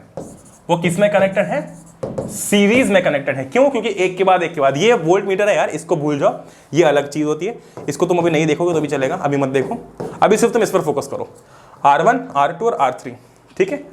अगर तुम ध्यान से देखते हो तो ये R1 है, ये R2 है और ये R3 है। ये तीनों R1 R2 और R3 जो है ये किस में कनेक्टेड है, सीरीज में कनेक्टेड है। किस में कनेक्टेड है, सीरीज में कनेक्टेड है। समझ रहे हो बाइक को, ग्रेट। लेकिन जब तुम नीचे बात करोगे यहां पर R1 R2 और R3 कुछ ऐसे कनेक्टेड है, मैं यहां पर ड्रॉ कर रहा हूं। ये R1 है, ठीक है, ये R2 है, ये R3 है, ठीक है, R1 R2 R3, ठीक है। तुम साफ साफ देख सकते हो कैसे कनेक्टेड है, पैरेलल कनेक्टेड है ही नहीं। यहाँ पर ऊपर R1 है, नीचे R2 है, नीचे R3। अगर तुम सिर्फ R1 R2 R3 देखोगे तो ये R1 है, R2 R3, ये कैसे कनेक्टेड है, पैरेलल। पैरेलल लाइंस होती है ना, वो कैसी होती है, एक के नीचे एक के नीचे एक होती है, लेकिन पैरेलल होती है। ये पैरेलल रेजिस्टेंस है, ठीक है, this is parallel resistance. Okay, तो अभी हमने इन जनरल बात कर लिया कि सीरीज रेजिस्टेंस और पैरेलल रेजिस्टेंस होता क्या है इन जनरल। अभी हम बात करने वाले हैं स्पेसिफिकली सीरीज रेजिस्टेंस की, फिर हम बात करेंगे पैरेलल रेजिस्टेंस की, ठीक है। तो जरा देखो यहाँ पर यार, ये आपका सीरीज रेजिस्टेंस है, ठीक है, this is your series resistance. R1 R2 R3 आपका वोल्ट मीटर लगा हुआ है। सबसे पहला पॉइंट जो पर लिखा है वो ऐसा है कि current in series combination remains the same, यानी कि सीरीज कॉम्बिनेशन में, जैसे कि मान लो यहां से करंट आ रहा है, ठीक है, ये करंट है आपका, आए है ना, आया आया आया। अब यार एक चीज दिमाग में आएगी ना तुम्हारे कि यार R1 R2 R3 यानी कि रजिस्टर 1 रजिस्टर 2 रजिस्टर 3, इन तीनों के अक्रॉस जो करंट है वो अलग अलग होना चाहिए, क्योंकि ऑफ कोर्स रेजिस्टेंस रहेगा तो करंट बढ़ जाएगा। लेकिन ऐसा नहीं होता, ऐसा नहीं होता। इन तीनों के अक्रॉस जो करंट है वो सेम फ्लो हो रहा होता है, क्योंकि ये तीनों सीरीज में है, ठीक है। जब तुम इसके न्यूमेरिकल करोगे तो तुमको चीजें और समझ में आएंगी। पहला पॉइंट बहुत इंपॉर्टेंट कि current in series combination remains the same, ठीक है। द वोल्टेज गेट्स डिस्ट्रीब्यूटेड, इसलिए यहाँ पर तुम देख सकते हो वोल्ट मीटर लगा के रखा है। क्यों, क्योंकि यहाँ पर जो वोल्टेज है, ठीक, जो वोल्टेज होता है ना वो इन तीनों के अक्रॉस जो है वो डिस्ट्रीब्यूट हो जाता है, यानी कि इसके अक्रॉस कुछ V1, इसके अक्रॉस कुछ V2, इसके अक्रॉस कुछ V3, ठीक है। अब हमको ऑफ कोर्स पता है कि वोल्टेज बनाया नहीं जा सकता ना, उसको हम डिस्ट्रॉय करेंगे। तो एट द एंड मान लो सीधा सा एग्जांपल है, एक वापस चॉकलेट का एग्जांपल लेते हैं, ठीक है। एक चॉकलेट, एक डेयरी मिल्क है बड़ी सी, ओके। अब सोचो जरा कि उस डेयरी मिल्क में 3 भाई बहन है जिनको खाना है। अगर मैं होता तो वो मैं पूरी खा जाता, मैं देता नहीं, ठीक। बट हम थोड़ा सा आगे भाई बहन है, ठीक है। हमने क्या किया कि अब वो एक चॉकलेट है, उसमें से टुकड़े कर करके हमको जो है वो बंटवारा करना और खाना है। दुख वाली बात है बट करना पड़ेगा, ठीक। तो हमने क्या किया, उसी चॉकलेट को हमने 3-4 हिस्सों में डिवाइड किया और बांट लिया। क्या हम नई चॉकलेट लेके आए? नहीं। क्या हमने चॉकलेट घर पर बनाई? नहीं। लेकिन उसी चॉकलेट को हमने बांट लिया। सिमिलरली यार जो वोल्टेज होता है, ठीक है, जो वोल्टेज इसके अक्रॉस होता है ना, जो वोल्टेज इस कंडक्टर के अक्रॉस होगा या फिर इस पूरे सर्किट के अक्रॉस होगा, है ना, वही वोल्टेज बढ़ जाएगा। मान लो कि V वोल्टेज है तो उसमें से V1 यहां बढ़ जाएगा, V2 यहां चले जाएगा, V3 यहां चले जाएगा। अच्छा, अब सोचो अगर वो टुकड़े जो है चॉकलेट के, अगर हम उनको जोड़ के वापस से चॉकलेट बनाना चाहे तो क्या हम बना सकते हैं? हाँ, बना सकते हैं। जुड़ नहीं जाएगी लेकिन चॉकलेट का शेप वापस आ जाएगा। सिमिलरली यहां पर भी अगर आप V1 plus V2 plus V3 करोगे तो एट द एंड क्या आएगा? V, ठीक, ग्रेट। तो पोटेंशियल डिफरेंस जो है वो बढ़ जाता है, ये चीज हमको ध्यान रखनी है। सीरीज में पोटेंशियल डिफरेंस बढ़ जाता है, तो हमने शुरुआत वहीं से की। एक चीज ध्यान रखना यार, भले ही सीरीज हो या फिर पैरेलल हो, है ना, पैरेलल में देखेंगे क्या बढ़ता है क्या नहीं बढ़ता है, लेकिन दोनों को अगर तुम्हें डिराइव करने का कहीं भी पूछा जाता है तो हमेशा वहां से शुरुआत करना जो चीज बढ़ रही है। जैसे कि यहां पर क्या बढ़ रहा है? पोटेंशियल डिफरेंस बढ़ रहा है, तो हमने शुरुआत यहां से की है, V is equal to V1 plus V2 plus V3। क्या बात है। अच्छा, अब थोड़ा सा और तिकड़म लगाएंगे। हम एक चीज जानते हैं कि V is equal to IR होता है, ठीक है, great, V is equal to IR होता है। तो अगर पोटेंशियल डिफरेंस V1 है तो क्या IR1 हो जाएगा? हाँ, बिल्कुल हो जाएगा। क्यों? क्योंकि V1 जो है वो R1 के अक्रॉस है, V1 जो है वो R1 की रहा, V1 जो है वो R1 के अक्रॉस है, ठीक है। अगर आपका पोटेंशियल डिफरेंस V2 है तो उसके लिए क्या आएगा? IR2 आएगा। क्यों? क्योंकि V2 R2 के अक्रॉस V2 है कि नहीं, ग्रेट। और V3 IR3, क्यों? क्योंकि V3 के अक्रॉस R3 के अक्रॉस V3 है। राइट, समझ रहे हो ना? बहुत बढ़िया, ग्रेट, ठीक। यहां पर तुम देख भी सकते हो V1 is equal to IR1, V2 is equal to IR2, V3 is equal to IR3। अच्छा, अब हमें चीज जानते हैं कि V is equal to V1 plus V2 plus V3। अगर मैं V1 की जगह पर IR1 लिख दूं, अगर मैं V2 की जगह पर IR2 लिख दूं और अगर मैं V3 की जगह पर IR3 लिख दूं तो मेरा काम हो जाएगा। तो हमने वैसे ही किया यहां पर IR क्यों? क्योंकि V ये IR1 हो जाएगा, ये IR2 हो जाएगा, ये IR3 हो जाएगा और ये क्या हो जाएगा IR, ये रहा। अच्छा अब देखो क्या किया यहां से, I कॉमन निकाल लिया, I को बाहर कॉमन निकालो, तुम सॉल्व करोगे तो तुमको समझ में आ जाएगा। I कॉमन निकालोगे तो I कैंसिल हो जाएगा, ठीक है, बचेगा R is equal to R1 plus R2 plus R3। अब यार ये जो R है, ठीक है, दिस इज इक्विवेलेंट रेजिस्टेंस, ठीक है, this is equivalent resistance. Total resistance कितना है, R1 को जोड़ो, R2 को जोड़ो, R3 को जोड़ो, इन तीनों को जोड़ने पर जो टोटल रेजिस्टेंस आएगा that is your equivalent resistance which is R equivalent. ठीक, तो सीरीज के केस में हुआ। अच्छा सीरीज की बात हो गई, अब पैरेलल की बात करते हैं। ठीक है, ये पैरेलल कनेक्शन है, ठीक है, समझ में आ रहा है सामने से, ये इधर एक है, ये R2 है, ये R3 है। अब एक चीज नोटिस करो यार कि इस एंड और इस एंड पे यहाँ पर एक वोल्टमीटर लगा हुआ है, यहाँ पर सिर्फ V लिखा है, ठीक है। इसका ये मतलब है कि individual resistor R1, R2, R3 के अक्रॉस उन्होंने पोटेंशियल वो नहीं लगाया, वोल्टमीटर सबको मिला के लगाया है। इसका ये मतलब है कि इस केस में पोटेंशियल डिफरेंस जो होता है, पोटेंशियल डिफरेंस जो होता है पैरेलल के केस में वो सेम रहता है, करंट डिस्ट्रीब्यूट होता है, ठीक है, करंट जो है वो डिस्ट्रीब्यूट होता है। अच्छा तुमको अगर ये याद रखना हो कैसे होता है, बड़ा ही आसान है, ठीक है, बड़ा ही आसान है। यहां से करंट आया, आया, ठीक है। अब सोचो यार इस करंट को हो गया कंफ्यूजन, क्यों? क्योंकि करंट जो है इसको जाने के लिए तीन रास्ते, एक ये रास्ता है, एक ये रास्ता है और एक ये रास्ता है। करंट कंफ्यूज हो गया, करंट बोला मैं जाऊँ का, तो करंट बोलता है हम भेदभाव नहीं करेंगे, ठीक है, हम देखेंगे कि कहां पर कितना रेजिस्टेंस है उस हिसाब से जाएंगे। अब मान लो ये R1, R2, R3 है ना। एक सवाल पूछूंगा तुमसे, मुझे जवाब देना इसके कमेंट में, थोड़ी देर पहले ही पढ़ा था हमने। मान लो R1 is greater than R2 is greater than R3, है ना, यानी कि R1 रेजिस्टेंस जो है वो सबसे ज्यादा है, उससे कम R2 है, उससे कम R3 है। तो तुम्हें मुझे बताना है कि I1, I2 और I3 कैसे अरेंज होंगे। आसान सवाल है, अगर तुम्हें ये पता है कि अगर रेजिस्टेंस ज्यादा है तो करंट कम होता है, तो ये सवाल तुम्हारे लिए बहुत आसान है, ठीक। तो करंट यहाँ पर डिस्ट्रीब्यूट हो जाता है, इन शॉर्ट ये सवाल अलग है, करंट यहाँ पर डिस्ट्रीब्यूट हो जाता है। अच्छा अब मैंने तुमको एक चीज बताई थी, एक ट्रिक बताई थी, जो चीज डिस्ट्रीब्यूट हो रही है डेरिवेशन की शुरुआत वहीं से करना, जो चीज डिस्ट्रीब्यूट हो रही है डेरिवेशन की शुरुआत वहीं से करना। अच्छा क्या हमने वहीं से करी है? ये देखो करंट डिस्ट्रीब्यूट हो रहा था, करंट डिस्ट्रीब्यूट हो रहा था, क्या शुरुआत करंट से करी है, I is equal to I1 plus I2 plus I3। यहां से I आ रहा था, ठीक है, यहां से I करंट आ रहा था, I यहां पे I1 चला गया, यहां पर I2 चला गया और यहां पर I3 चला गया, करंट बढ़ गया, तो हमने लिख दिया I is equal to I1 plus I2 plus I3। अच्छा V is equal to IR होता है, I is equal to V by R हो जाएगा। अच्छा ठीक है, अगर I1 है तो V बाय R1 हो जाएगा, I2 है तो V बाय R2 हो जाएगा और I3 है तो V बाय R3 हो जाएगा। ठीक है, आगे बढ़ते हैं। ये आंसर है भैया, ये आंसर कैसा है आपने सबको समझाया नहीं, मैं समझा रहा हूं। देखो I इज इक्वल टू था I1 plus I2 plus I3, ठीक है। हमने अभी साइड में एक चीज पढ़ी थी कि V by R is equal to I होता है, ठीक है। अच्छा हमने ये भी पढ़ा था कि V बाय R1 I1 के बराबर हो जाएगा, क्यों? क्योंकि R1 है, R1 के अक्रॉस I1 करंट था। V बाय R2 जो है वो I2 हो जाएगा और V बाय R3 जो है वो I3 हो जाएगा, ठीक। मैं समझ रहे हो, बहुत बढ़िया। अब हमने क्या किया, I की जगह पर क्या आ जाएगा, V बाय R, I1 की जगह क्या आ जाएगा, V बाय R1, I2 की जगह क्या आ जाएगा, V बाय R2 और I3 की जगह पर क्या आ जाएगा, V बाय R3।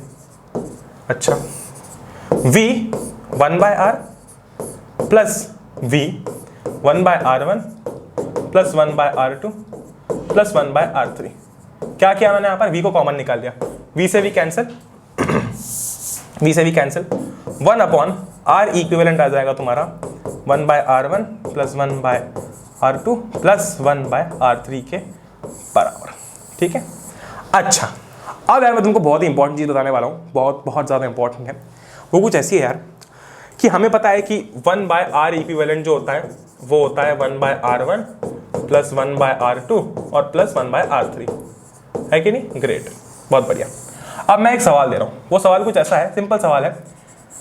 ये है 2 ओम का रजिस्टर, ये है 3 ओम का रजिस्टर और ये है 5 ओम का रजिस्टर, ठीक है।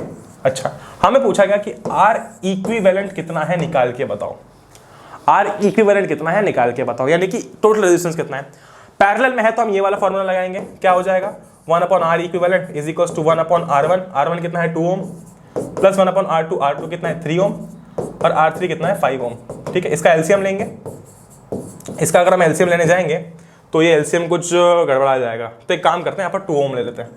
मैं तुमको एक बेसिक चीज बता रहा हूँ इसलिए मैं यहाँ पर चेंज कर रहा हूँ, इसको 2 ओम ले लो, ठीक है। दोनों 2 ओम के हैं और ये 5 ओम का है, ठीक है। तो ये हो जाएगा कुछ 5 + 5 + 2/10, एलसीएम लेंगे तो ये कितना होने वाला है 12/10, ये कितना हो जाएगा 12/10। अच्छा, 1/R इक्विवेलेंट की वैल्यू आई 12/10 ओम। बहुत सारे बच्चे क्या करते हैं कि सिर्फ 1/R इक्विवेलेंट जो है ये फाइंड आउट करके ये आंसर लिख देते हैं, आंसर लिख के आएंगे 12/10, लेकिन नहीं, ये 1/R इक्विवेलेंट है। अगर हमको R इक्विवेलेंट फाइंड आउट करना है तो हमें इसका उल्टा करना पड़ेगा और वो क्या होगा 10/12, ठीक है। ये एलसीएम में कुछ गड़बड़ होगी तो देख लेना, कैलकुलेशन में कुछ मिस्टेक हुई तो तुम देख लेना, कोई इश्यू नहीं है।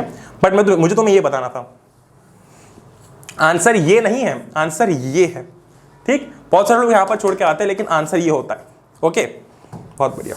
अब हम बात करने वाले हैं heating effects of electric current, ठीक है। हमारी डेली लाइफ के अंदर जो इलेक्ट्रिक करंट है उसका हम कैसे कैसे इस्तेमाल करते हैं। लाइट जल रही है, इलेक्ट्रिसिटी है, ये सब तो ठीक है, ठीक है, बैटरी चार्ज हो रही है, फोन, वो सब ठीक है। बट यार इलेक्ट्रिक करंट के कुछ हीटिंग इफेक्ट्स होते हैं जिनका इस्तेमाल हम कर रहे हैं। अगर हम देखते हैं, हम आयरन यूज करते हैं, हमारे कपड़े आयरन होते हैं, हम गीजर यूज करते हैं, हम माइक्रोवेव यूज करते हैं, इन सब में एक चीज कॉमन है, वो है गर्म होना, ठीक है, वो है गर्म होना। आयरन प्रेस जिसको हम बोलते हैं वो गर्म होती है, इस्त्री हम करते हैं, ठीक है। गीजर पानी गर्म होता है, माइक्रोवेव खाना गर्म होता है, ठीक है। तो इलेक्ट्रिक ये चीज किस पे चल रही है, सब इलेक्ट्रिक करंट पे चल रही है ना। आयरन इलेक्ट्रिक करंट पे चल रही है। गीजर का स्विच ऑन करने का हम बोलते हैं गीजर का स्विच ऑन कर दो, फिर बंद करना भूल जाता है तो मम्मी बहुत डांटती है कि नहीं, मुझे भी डांटती है। मैं गीजर का स्विच ऑन करने का मैं भूल जाता हूँ उसको ऑफ करना, तो मुझे बहुत डांट पड़ती है, ठीक है, क्या कर सकते हैं।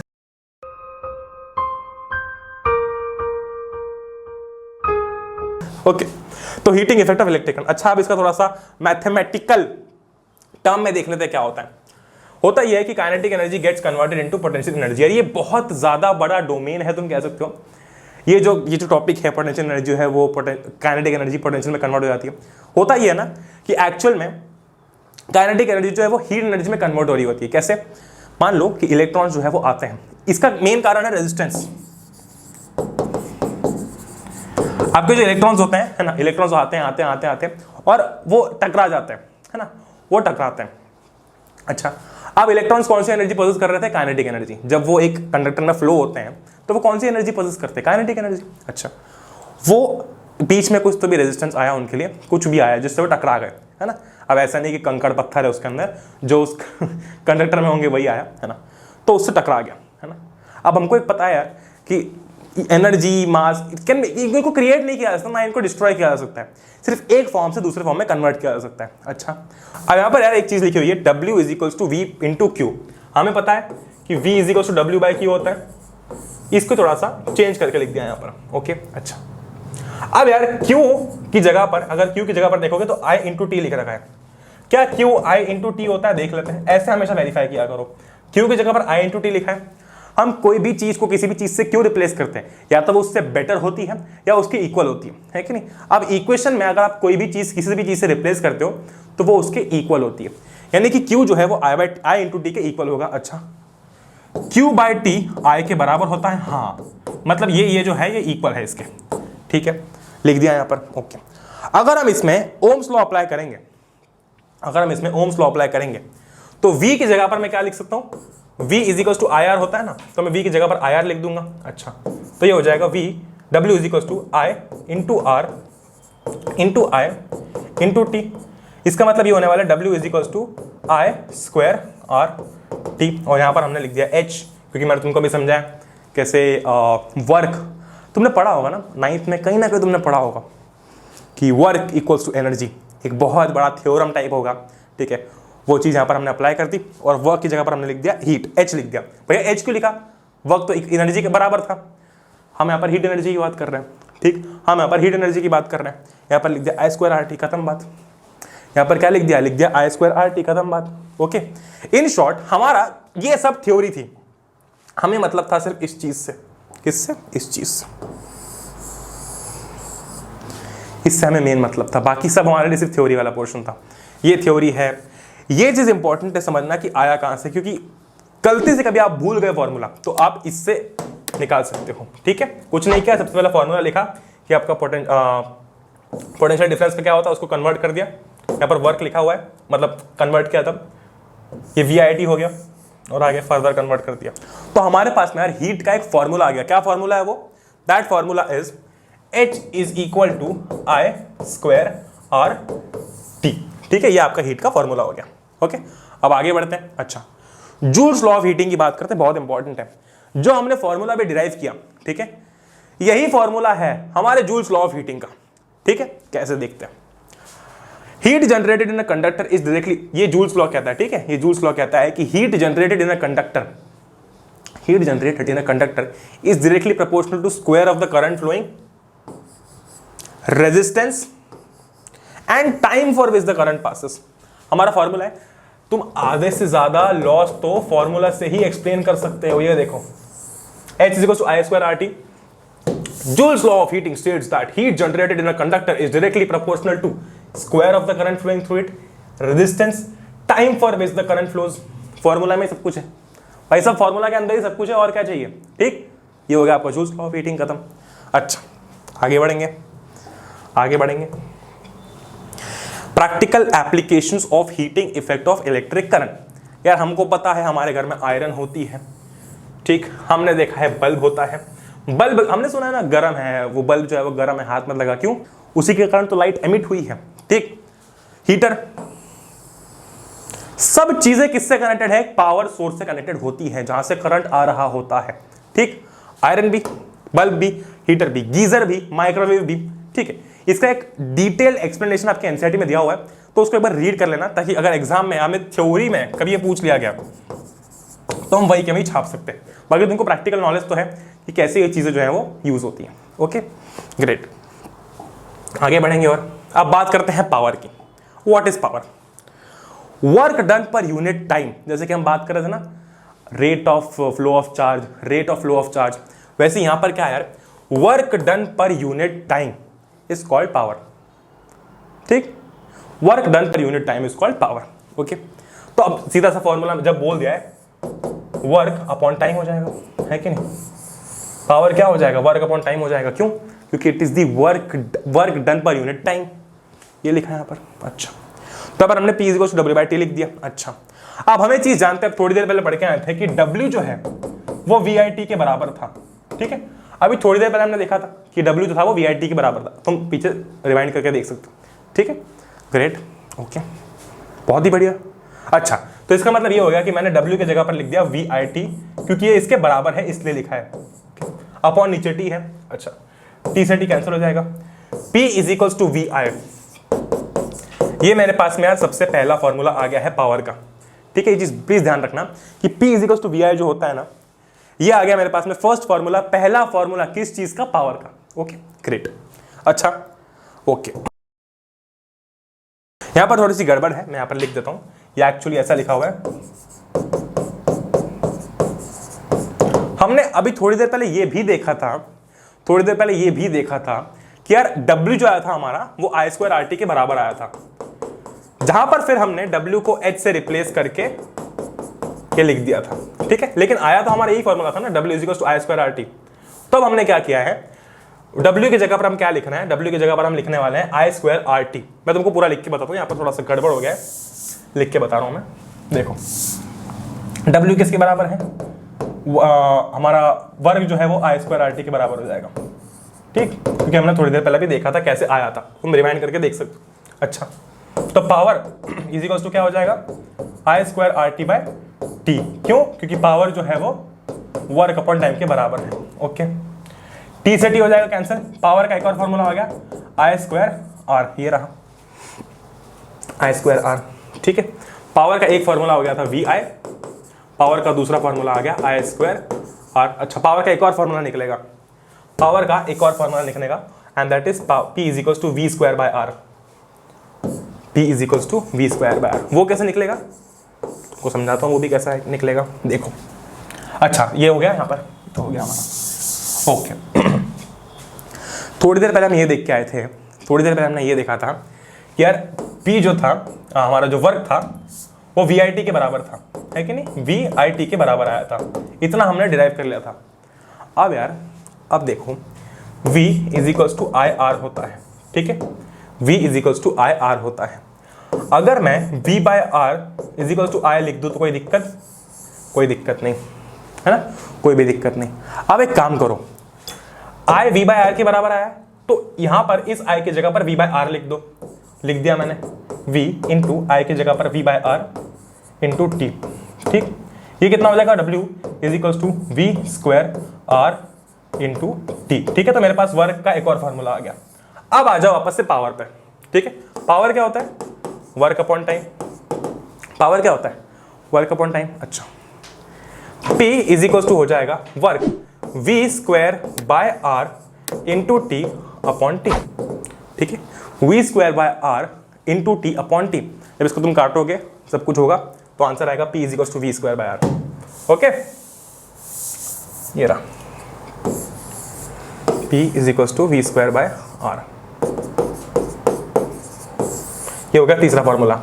अच्छा, अब यहां पर जो पावर होता है, पावर होती है, ठीक है, ये इंपॉर्टेंट है बहुत, ठीक है, ये फॉर्मूला बहुत इंपॉर्टेंट है। पावर में डायरेक्टली, ठीक है, डायरेक्टली जो है वो सीधा फॉर्मूला से जो है वो सवाल पूछ लेते हैं। ठीक है, तो ये चारों पांचों फॉर्मूला है, इन्हें याद रखना बहुत बहुत बहुत बहुत बहुत ज्यादा इंपॉर्टेंट है।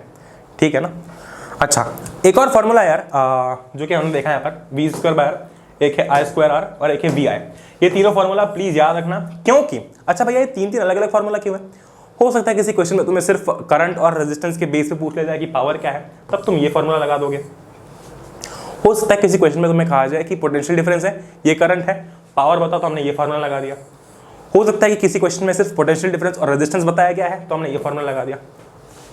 It is that simple. ठीक है, हमें पता होना चाहिए कि ये फॉर्मूला में दिए क्यों गए, इसलिए दिए गए। ठीक है, ग्रेट। ये आपका आखिरी पोर्शन है जो कि काफी आसान है। यहाँ पर एक चीज लिख रही है कि 1 किलोवाट आवर क्या होता है। बेसिकली 1 किलोवाट आवर कुछ नहीं होता है। हमने देखा कि पावर की ऐसा यूनिट क्या थी, वॉट, WATT, ये पावर की ऐसा यूनिट थी। ठीक है, 1 किलोवाट आवर क्या होगा। अब देखो 1 किलोवाट क्या होता है, पहले ये समझो। 1 किलोवाट होता है 1000 वॉट के बराबर। 1 किलोवाट होता है 1000 वॉट के बराबर। ठीक है, कितना पास आ गया मैं 1 किलोवाट होता है 1000 वॉट के बराबर। ठीक है, तो 1 किलोवाट आवर किसके बराबर होगा, 1000 वॉट। चलो यहां पर लिखता हूं थोड़ा सा और, 1 किलोवाट आवर जो है वो बराबर होगा 1000 वॉट, और आर को हम लोग कन्वर्ट करेंगे सेकंड्स में तो हो जाएगा 3600 सेकंड्स, है कि नहीं। बहुत बढ़िया, ग्रेट। अब इसको अगर हम पावर के फॉर्म में लिखते हैं तो क्या हो जाएगा, 3.6 इंटू 10⁻⁶ वॉट सेकेंड।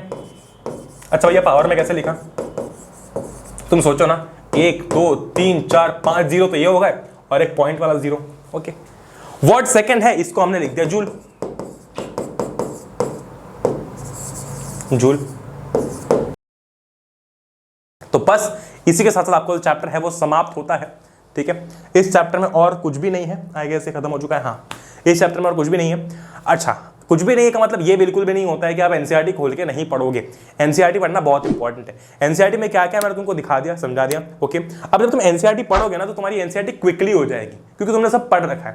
ठीक, ज्यादा तुम्हें डेफिनेशन में घुसने की अब जरूरत इसलिए नहीं पड़ेगी, तुमको देखना तो है, पढ़ना तो वैसे ही है, अंडरलाइन वैसे ही करना है, लेकिन यार वो मतलब क्या है उस डेफिनेशन का, वो तुमने आसान भाषा में यहाँ पर समझ लिया। रेजिस्टेंस, रेजिस्टिविटी, हर एक चीज के बारे में हमने बात कर लिया। ठीक है, तो इसी के साथ साथ आपका पूरा चैप्टर समाप्त होता है। इस चैप्टर के क्विज, इस चैप्टर के नोट्स, इस चैप्टर की स्लाइड्स, सब कुछ नीचे डिस्क्रिप्शन में देखने को मिल जाएगा, तो आप श्योरली जाके जो है वो सब डाउनलोड कर सकते हैं। बस यार मैं भी चलता हूँ, काफ़ी देर से रिकॉर्ड कर रहा हूँ मैं, मुझे बहुत खांसी आ रही थी बीच बीच में, बट ठीक है, इट्स ओके। इसी के साथ साथ सब्सक्राइब करना मत भूलना चैनल को, बेल आइकन को प्रेस करना मत भूलना, इस वीडियो को लाइक करना मत भूलना। तो बस यार, जय हिंद, वंदे मातरम, एंजॉय करो। We will meet in next one, till then good bye.